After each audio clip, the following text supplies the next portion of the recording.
Movies today wish they had what 1976 delivered. Oh. This year gave us legends, gritty dramas, unforgettable performances, and endings that still hit. We're breaking down our top 5 picks, and if your favorite's not on our list, tell us about it in the comments. Hello, everyone. Hi, everybody. I'm Danny. I'm John. And we are starting out, or we're talking about top movies of the best year ever. Of course. Not the best year for movies, but the best year ever. It is. Because the best production that came out in 1976, me!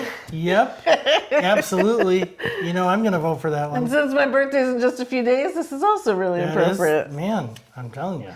But I did spin the wheel, and this is the movie that came up. I didn't just fake it. I wasn't there when the wheel was spun, so I don't know. But it's on the screen right It doesn't matter, because here we are. So, here we are. All right, here's the top thing. I was born this year, so I've only seen 6 movies, and I had to come up with my top 5. I have a list of all the movies I didn't see that came out that year, so, you know, we can talk about all those. We'll just start with our top 5. So I think this is probably a year, maybe one of the few years, where I've seen more movies than you. Now, I don't believe him. Here's the thing. Because I mean, like, I could put down Clockwork Orange because I know it. I've never seen it, though. Like, I've seen enough of it to know it. I've seen enough of Taxi Driver to know it. But this isn't that. I know I've seen these movies. I just don't remember them. Okay. Whatever. So I'm going to claim a solid top 5. Well, I don't know how solid it is because I've only seen 10. But okay. Well, let's get started. Okay. Number 5. So I'm going to go with... So I have a top 10, and I meant to rearrange them a little bit for a top 5. So I'm going to kind of do this on the fly. Okay. I'm going to go with Logan's Run. Logan 5. Do you identify this object? Is that the movie that Ross watches with his cousin and he says is the sexiest movie ever, Denise Richards, and then he tries to kiss her? No, I don't think so. I'm pretty sure it is. Oh, okay. And I thought they were making the movie up until I saw it on here, and I was like, oh, is that a real movie? He said the movie was sexy? Yeah, the sexiest movie ever made. I thought he says Logan's Run. Let me look that up while you're talking about it. So who's in this? Oh, God. Okay. You don't know. I can see him, but I can't think of his name. It's an actor, probably a reasonably known actor, but I don't remember who it was. Yeah, it's a dystopian sci-fi film, and you come to find out that even though it's posed as a utopia, the thing behind the scenes is, and I don't think I'm spoiling this, I mean, it's a 50-year-old movie. They basically kill you once you get to 30. That's how they keep things clean and population down. Interesting. Yeah. I don't remember the lead actor's name. Logan's Run. Okay. I know Friends so well. You do. I mean... But he says it's the sexiest movie ever. Because he's like, you know, he's like, she wants it, I want it. She's the one who wanted to watch the sexiest movie ever. That's so weird because I don't... It is set in the future, and I remember them having, like, kind of sleek outfits and stuff, but I don't think it was... Okay. I don't think it was sexy, but I don't really recall it. Who's the actor? Did you get that? I don't know. I didn't look it up. All right, my number 5 out of the 6 I've seen. Okay. Sybil. And I used to think that everybody was like this, that they would just naturally wake up and be someplace else or a whole lot older or wearing another dress. Once I woke up and I was 2 years older. The people. I love this movie. I remember seeing this movie as a very, very young child. Sally Field, where she has what is now called dissociative identity disorder. Back then it was multiple personalities. She's so good in it. She's so good. All the different characters that come out, and you know, they're all gonna laugh at you. Like, it's, I think that was actually from Carrie, but I'm betting that's on your list too. Nope. That's the 6th one that I did not put on my list. Okay. Number 4. Number 4, I'm going to go with Silver Streak. What they want you for anyway, man? Murder. Drop me off anywhere along in here, okay? I don't mess with the big M. I'm not stopping. Gene Wilder and Richard Pryor. Okay. Yeah. I know I saw it. I remember my sister talking about it to my mom. I remember that. So I went with her. I remember that. And it's Richard Pryor and Gene Wilder, which is funny.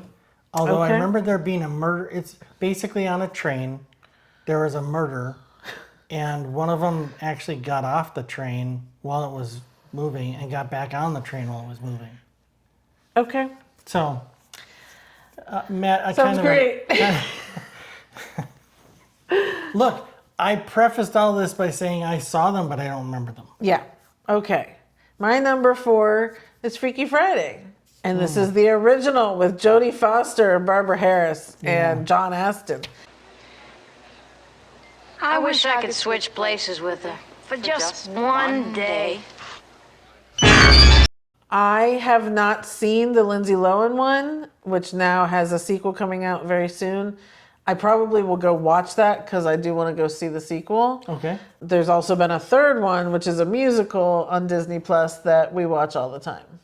Oh, yes. Yeah. Great With movie. Heidi Blickenstaff. So Yeah. love the musical way more than anything. But I grew up watching this Freaky Friday. Okay. Jodie Foster cracks me up. Barbara Harris is so funny playing the teenage kid. I could put it on and I know it by heart. It's a great movie. Yeah. Okay. Number 3. Number 3 is The Bad News Bears. Have open liquor in the car. It's against the law. So is murder, Engelberg. Now put that back before you get me into real trouble. That's on my list of never seen. But I think I remember my sister, like she used to watch that all the Yeah, time. I love that movie. I remember seeing that. I saw that with my brother. and Yeah. I remember Walter seeing that. Matthau. Walter Matthau, Tatum O'Neal. So the whole thing is he's a manager of a little league team. Yeah. Terrible, terrible team. And this girl comes along, Tatum O'Neal, comes along, and she can pitch. She's a fantastic baseball player. Yeah. And he figures he gets her on the team. And Did you ever see the remake with Billy Bob Thornton? I did not. I did not. Okay. But Billy Bob Thornton probably does a pretty good, recreation of the Walter Matthau role. I don't know. Yeah, I can Didn't see see that. the other one. My number 3, Grey Gardens. Might as well face it. It's my mother's house, and she owns it. And she wanted the people she wanted in it, and she didn't want the people that I wanted in it. It's a documentary. I think it still counts. That's on my list. I have watched this documentary more times than I can count, as well as the musical Grey Gardens, which is also really well done and sticks to the documentary really well. But I know this documentary very well, and I love it. It's such a fascinating story. Did I know that there was a musical? I don't know. It probably came out 10 years ago, maybe, or within the last somewhere in there. Yeah. Wow, okay. They can Yeah. make a musical out of anything. It was blanking on her name. Okay, love it. Mrs. New Boobs from Royal Pains. She was the she Oh, played Little yeah, Edie. Okay. Yeah. No, I don't know her name. Anyway, Grey Gardens, good. Go check it out. Okay. Number 2. Rocky.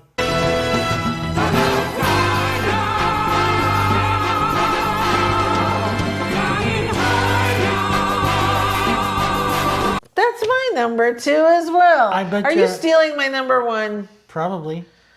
Well, I know, yes, I'm going to say yes, but I didn't do it intentionally. I didn't know. I knew it was going to be up there, but anyway, Rocky. The original. The original. I mean, It's not the best one. Sylvester Stallone and Talia Shire. And Which Rocky's your favorite? Probably, that one. The first one? Yeah, it's, Oh no, I like it when he gets rich. no, I like that when he was a And Dolph struggling. Lundgren, and I like that's the best one, except Apollo Creed dies, but it's the best one. That's good that you like the original. You should like the original. Yeah, I mean, I have a habit of that, of liking the original of something. Yeah, I don't. Yeah, and subsequent movies, sometimes they're as good or better, but not very often. Not for me. Rocky there. All right, go ahead and steal my number 1, even though I could test you on it and you wouldn't know anything about it. I know it's one of those movies that when we happen upon it, we watch it. Oh, I happen upon it and I watch it every chance I possibly can. Maybe every once in a while you'll stop and watch. But point is, This is one of my top 5 favorite movies of all time. So for me, this is a very important movie that I've watched my whole life. Go ahead. All the President's Men. Yes. If you're gonna do it right. Here are my notes. If you're gonna hype it with the facts. I don't mind what you did. I mind the way you did it. Starring Robert Redford and Dustin Hoffman. It is the story of Watergate. Oh, Woodward and Bernstein. Thank you. Yeah. And how they unravel the mystery of Watergate and report on it. And it's one of the best told stories to a movie, in my opinion, the way it unfolds. And even though you know the story, right? This came out in 76 after Watergate was all said and done. You're with it and you're in this mystery and you're watching them unfold every little detail and every little detail. It's just such great storytelling. That's exactly it. It's great storytelling. Yeah. And it's the modern equivalent of Spotlight. If you've watched... No, Spotlight is the modern equivalent of All the President's Men. Mm-hmm. If you've watched Spotlight, it's that same sort of journalistic research and mystery and uncovering one layer at a time, where today, they're going in and punching something up and going, oh, there's the story. Whereas, in All the President's Men, they have a wall of phone books and they're having to go through each city's phone book to look up a name and a number. It's such a different time, but it's so interesting to watch them go through their process of checking things and double checking and getting their sources and all that sort of stuff. It's just great. Was it more than 50,000? Was Magruder the only M to receive money? It's just wonderful. Absolutely.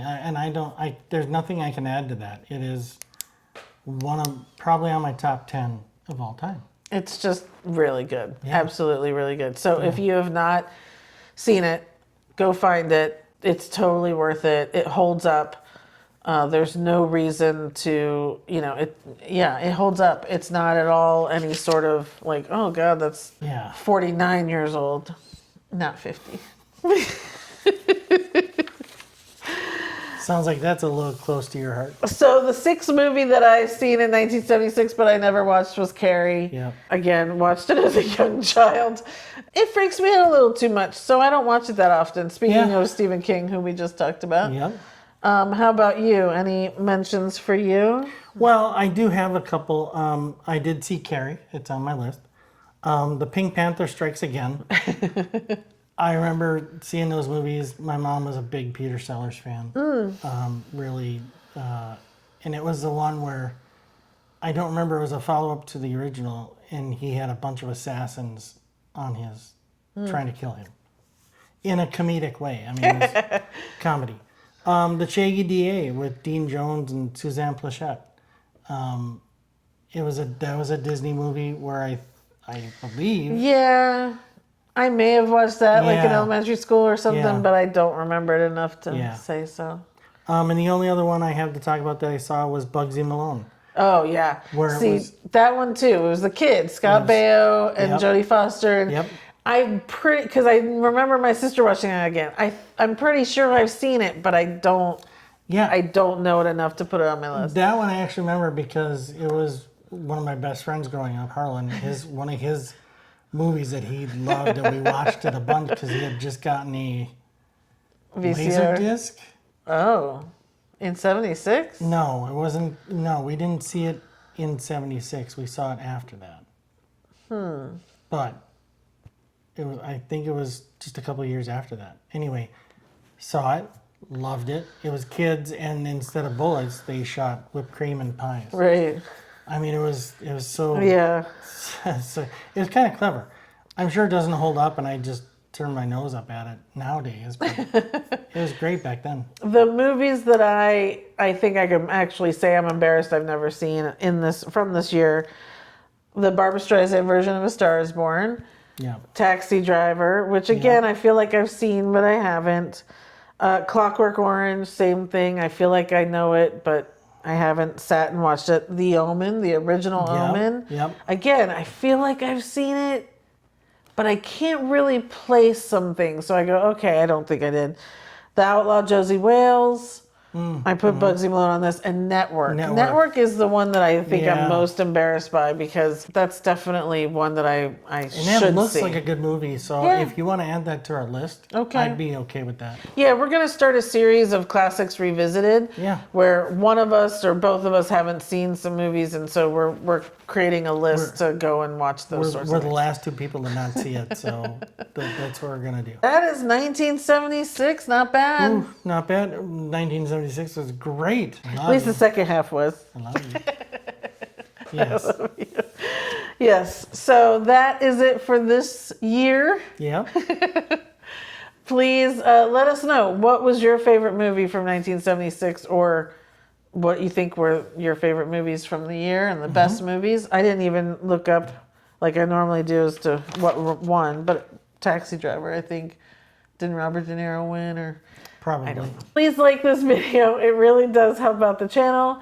Would appreciate if you subscribe. We have other years. Like I said, I just keep spinning the wheel, and we will tackle whatever year comes up. That's right. There's still lots out there we haven't done. So that's it. Thank you guys so much for watching, and we will see you next time. Bye, everybody. Bye.